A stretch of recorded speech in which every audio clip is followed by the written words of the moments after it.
त्वमज्ञानतिमिरन्धस्य ज्ञानाञ्जनशलाकया चक्षुरुन्मीलिताञ्जन तस्मै गुरुवे नमः। नमोऽयं विष्णुपदाय कृष्णद्रष्टाय भूतले श्रीमते जयपताका स्वामिनिति नामिने नमाचार्यपदाय निताय गीतापदायिने गौरपाठाधनदाय नवनग्रामकारिणे नमोऽयं विष्णुपदाय कृष्णद्रष्टाय भूतले श्रीमते भक्तिवेदान्त स्वामिनिति नामिने नमस्ते सरस्वती देवे गौरवाणी प्रचारिणे निर्विशेष शून्यवादी पश्चात्प्रदेशकारिणे वंशकल्पतरुभ्यश्च कृपा सिन्धुभ्येव च पतितानां पावनेभ्यो वैष्णवेभ्यो नमो नमः। जय श्री कृष्ण चैतन्य प्रभु नित्यानंद श्री अद्वैत गदाधर शिवासादि गौर भक्त वृंद। हरे कृष्ण कृष्ण कृष्ण हरे हरे हरे राम राम राम हरे हरे।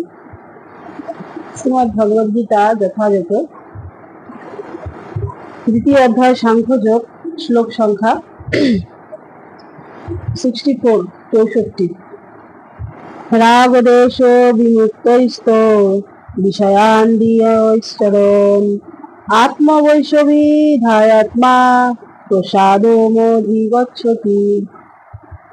এই শ্লোকের অনুবাদ: সংযত চিত্ত মানুষ প্রিয় বস্তুতে স্বাভাবিক আসক্তি এবং অপ্রিয় বস্তুতে স্বাভাবিক বিদ্বেষ থেকে মুক্ত হয়ে তার বশীভূত ইন্দ্রিয়ের দ্বারা ভগবত ভক্তির অনুশীলন করে ভগবানের কৃপা লাভ করেন।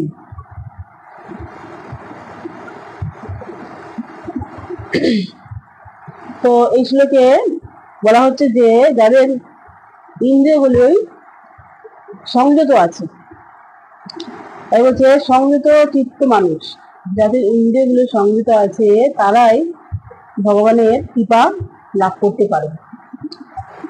যদি ভক্তের ইন্দ্রিয়গুলি সংযত না থাকে তাহলে তাদের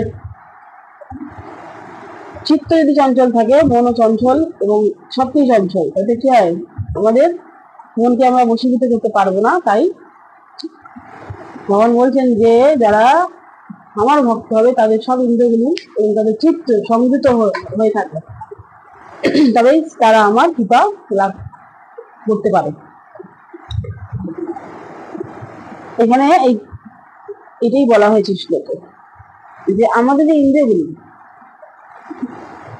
চক্ষু, কর্ণ, নাক, জিহ্বা, ত্বক, 5টি কর্মেন্দ্রিয়, 10টি জ্ঞানেন্দ্রিয়, 10টি, তো এই সমস্ত ইন্দ্রিয়গুলি ভগবানের সেবায় যুক্ত করতে হবে, তাহলে কি হবে, সংযত থাকবে।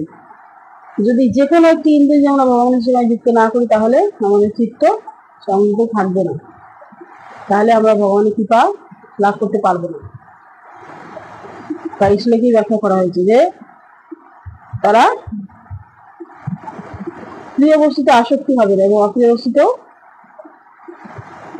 বিদ্বেষ হবে না, বিদ্বেষ করবে না, তারাই হচ্ছে সংযত হতে পেরেছে। ইন্দ্রিয় দ্বারা ভগবত অনুসরণ করে এই সমস্ত ইন্দ্রিয়গুলোকে ভগবানের সেবায় লাগিয়ে এবং অনুশীলন করে, ভক্তি অনুসরণ করে ভগবানের বিশেষ কৃপা তারা লাভ করতে পারে। তাই আমাদেরকেও সেইভাবে ভগবানের সেবা করতে হবে, আমাদের সবকটি ইন্দ্রিয়কে দিয়েই ভগবানের সেবায় যুক্ত থাকতে হবে, তাহলে আমাদেরও চিত্ত সংযত হবে। আর আমাদের চিত্ত যদি সংযত হয় তাহলে আমরাও ভগবান কৃপা লাভ করতে পারবো। হরে কৃষ্ণ কৃষ্ণ কৃষ্ণ হরে হরে, হরে রাম রাম রাম হরে হরে। কৃষ্ণচন্দ্র ভগবান की जय। जय श्रीमद् भगवद गीता यथायथ की जय। जगद्गुरु श्री प्रभुपाद की जय। पतित पावन धर्मराज की जय। जय गो आनंदे हरि हरि बोल।